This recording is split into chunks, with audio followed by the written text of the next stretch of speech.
दोस्तों अस्सलाम वालेकुम। कैसे हैं सब? खैरियत से होंगे उम्मीद है।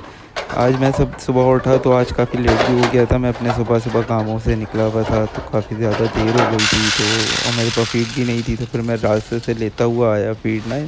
फिर जल्दी जल्दी बर्तन के अंदर मैंने उनके फ़ीड वगैरह डाली, क्योंकि अभी सीज़न है, अब अंडे पे लेकर आ रहा हूँ मैं मुर्गियों को।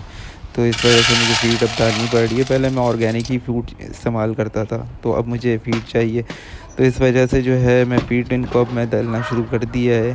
तो ये एस्ट्रोलॉब्स हैं मेरे पास, ब्लू हैं, ब्लैक है और स्प्लैश है। प्लीज़ लाइक एंड शेयर ज़रूर करें।